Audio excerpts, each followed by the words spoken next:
Hello, BookTube. It's June. As unbelievable as that is, we are now halfway through 2016, the very last year of the American Republic as any of us or anyone in history has ever known it. After which, the country will elect into the highest office someone who not only isn't interested in being president, but has contempt for the rule of law. And God help us all, we'll see what happens. But not only are we halfway through that particular epical year, we're also at the doorstep of summer. And all of the magazines that I get in the mail, and a lot of booktubers, are starting to talk about summer reading recommendations. I've never understood this seasonal change in reading habits, but I know that it's true. In the summer months, even seasoned readers sometimes find themselves reaching for lighter fare, escapist fare.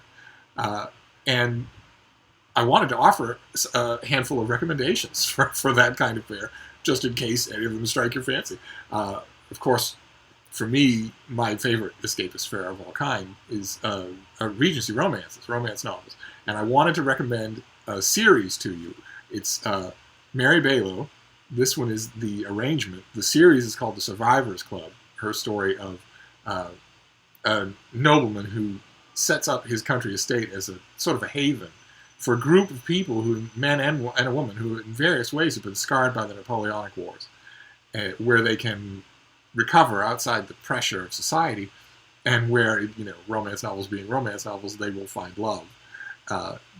This author's latest book and her series, The Survivors Club, is given one of the most wonderful and intelligent treatments that you will ever read. If you go over to the June issue of Open Letters Monthly, it's by my friend and colleague, Professor Rohan Maitzen, and you will be happy that you read it, even if you don't read romance novels. This book is my favorite in the series. It's about my favorite survivor. So I thought I'd read you just a bit of the description. Desperate to escape his mother's matchmaking, Vincent Hunt, Viscount Darley, flees to a remote country village. But even there, another marital trap is sprung. So when Miss Sophia Fry's intervention on his behalf finds her unceremoniously booted from her guardian's home, Vincent is compelled to act. He may have been blinded in battle, but he can see a solution to both their problems: marriage. It's classic Mary Balogh. It's smart and gentle and just a wonderfully comfortable read. Next thing is another favorite of mine, something I've mentioned on this channel before. This is Princess of Mars, the very first John Carter of Mars adventure by Edgar Rice Burroughs. And it is the story of an Earthman named John Carter, who is transported to a fantasy version of Mars that's populated by all sorts of exotic races and ancient civilizations. And because Mars is lighter gravity, he's an Earthman. Mars' lighter gravity gives him the effectively superpowers. He can leap dozens of feet into the air. He's stronger. He's less able to be tired. A very, very pronounced precursor to a certain Kryptonian who comes to Earth with powers and abilities far beyond those of mortal men. But it doesn't stop there, because as Edgar Rice Burroughs makes clear right from the beginning of the story, it's not just that John Carter gains superpowers when he goes to Mars. It's that he was strange to begin with. Let me read you just the beginning here. I am a very old man. How old, I do not know. Possibly I'm 100, possibly more. But I cannot tell you, because I've never aged as other men. And I remember no childhood. So far as I can recollect, I have always been a man of about 30. I appear today as I did 40 years ago and more. And yet I feel that I cannot go on living forever, that someday I shall die the real death from which there is no resurrection. I do not know why I should fear death, I who have died twice and am still alive. And yet I have the same horror of it as you who have never died. And it is because of this terror of death, I believe, that I am so convinced of my mortality. This is the first of the books. This is where he meets his Martian friend Tars Tarkas. This is where he gets his Martian dog Woola. And this is where he meets the love of his life, the incomparable Deja Thoris. And it is just wonderful high adventure of a type that, if you only know Edgar Rice Burroughs from Tarzan of the Apes, the very first Tarzan book, and you remember that book as being at times a little bit of a slog, then you don't know Edgar Rice Burroughs, the deadline hack, at all. And you should find a Princess of Mars and gulp it right down. Our next one is another book that I've mentioned, an author I've mentioned on this channel before. His name is Giovanni Guarci, and he wrote the Don Camillo books. This one is Comrade Don Camillo.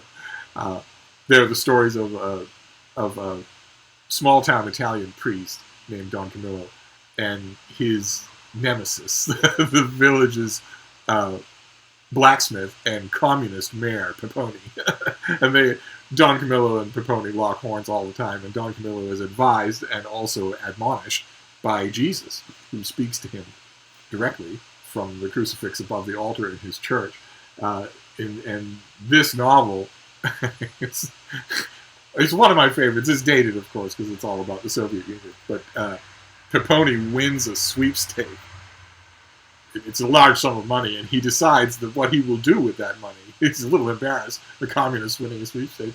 He decides to take a trip to Mother Russia. He decides to go to the Soviet Union, the workers' paradise, and Don Camillo tags along and becomes a kind of ersatz comrade to all of Peponi's communist cohorts in Russia.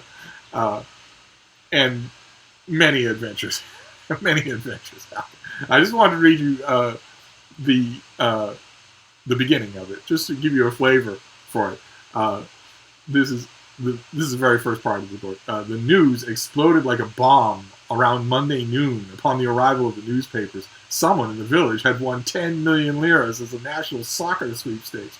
The papers gave the name of the winner as Pepito Spezzaguti, but no one in town was known under such an exotic name. The bet collector, besieged by a curious mob, threw out his arms hopelessly. "I sold any number of tickets to fellows from out of town at the market on Saturday," he said. "It must be one of them. 10 million liras, he's bound to show up." But no one showed up, and the village continued to fret, because they felt sure there was something fishy about the name. Spezzaguti was plausible. Someone of that name might have come to the market, but Pepito was going a little too far.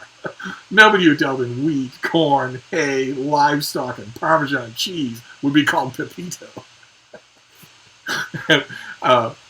I don't think that the Don Camillo books are in print currently in this country. It's too bad. They should be. A nice big penny classic collecting all of them would be wonderful because they're all this tiny. But if you can find one at your local thrift shop or whatever, you won't be disappointed at all. And our next one, also near and dear to my heart, is Star Trek. What would summer be without a Star Trek novel? But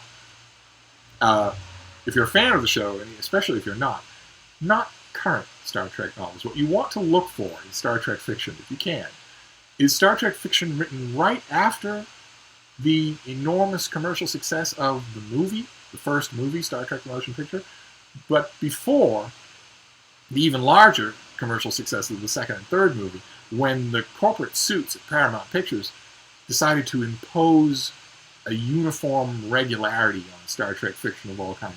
The Star Trek fiction that happened before that is wild. It has an open sensuality, of course, that was common to Star Trek fan fiction, but which is alien completely to Star Trek fiction after the regularization of the canon. And it also has lots of violence, which doesn't happen. It hardly ever happens in Star Trek fiction anymore. Not that those two things are... you want some bang for your buck when you read cheesy science fiction. And the one I have in mind is the ultimate pre-regularization plotline. It's Triangle by Sandra Marshak and Myrna Culbrecht. And this is what would happen if Kirk and Spock fell in love with the same woman. The woman involved is Federation free agent Sola Thane, who's half human and half Zaran, savage race. And she studied on Vulcan, and the free agents are ambassador plenipotentiaries. They have all sorts of extra legal powers. And she comes on board the Enterprise, and it fascinates both Kirk and Spock. And I wanted to read you just a bit of what you can expect. This is her basically confronting Spock about the fact that Vulcans are compelled every 7 years by the Pon farr, the mating drive, to take a mate or die. And she's alluding here throughout this passage to the fact that Spock is much stronger than a normal human, and that therefore that might be dangerous. And she says to him, what does he expect? To die nobly is not going to be that way, Spock. You do not understand. On the contrary, I do. I did not study on Vulcan for nothing. Yours is perhaps the only free species which shares some of my Zaran half's ferocity and power. We do not try to suppress emotions to the point where it must explode. What you do not wish to tell me is that your mating bond was challenged and broken, and you have spent years attempting to get out of that box before your control broke and sent you amok on a ship of humans. He looked as if she had hit him. She had read the secret he had defended even from Kirk, and she knew that she had to hammer through the rest of his defenses while he was still vulnerable and still in control. What did you plan to do, Spock, if it hit you between the stars? Perhaps it would hit you when you were alone with one or two humans, then what? Lock yourself away? But you would break any lock. What would you do then? Spock looked at her without flinching. Die, he said. She nodded. It's not going to be that easy, Spock. This is just about as entertaining as Star Trek fiction can get, and the summary is for that. And the last one I want to mention, I'll let you go after that, is the king of lighthearted summer reading. And that is, of course, P.G. Wodehouse. This is the Weekend Wodehouse. But there are many, many, many P.G. Wodehouse collections. This one collects bits and pieces from all over, and the Jeeves and Wooster stories, of course, but also Blanding's Castle. And I wanted to read you a bit of that. This is from a story called Lord Emsworth, who's the ruler of Blanding's Castle and a pig fancier of the First Order, and the girlfriend. It starts off with, the day was so warm, so fair, so magically a thing of sunshine and blue skies and birdsong, that anyone acquainted with Clarence, 9th Earl of Emsworth, and aware of his liking for fine weather, would have pictured him going about the place on this summer morning with a beaming smile and an uplifted heart. Instead of which, humped over the breakfast table, he was directing at a blameless kippered herring a look of such intense bitterness that the fish seemed to sizzle beneath it. For it was August Bank Holiday, and Blanding's Castle on August Bank Holidays became, in his lordship's opinion, a miniature inferno. This was the day when his park and grounds broke out into a noisome rash of swings, roundabouts, marquees, toy balloons, and paper bags, when a tidal wave of the peasantry and their squealing young engulfed those haunts of immemorial peace. On August Bank Holiday he was not allowed to potter pleasantly about his garden in an old coat. Forces beyond his control shoved him into a stiff collar and a top hat and told him to go out and be genial, and in the cool of the quiet evenfall they put him on a platform and made him make a speech. To a man with a day like that in front of him, fine weather was a mockery. On the outside chance that some of you have not introduced yourself to the pleasure of P.G. Wodehouse, you should do that right away. And there's no better season to do it than summer. And there you go. That's just a simple, quick, just a handful of summer recommendations for you. If you want more, I'll be happy to do it, because I have many lighthearted recommendations. In fact, there's one you might have been expecting in this video. A certain 60-ton creature of demure eating habits that I shall not name. But anyway, I'll see you tomorrow, Book 2. Thank you.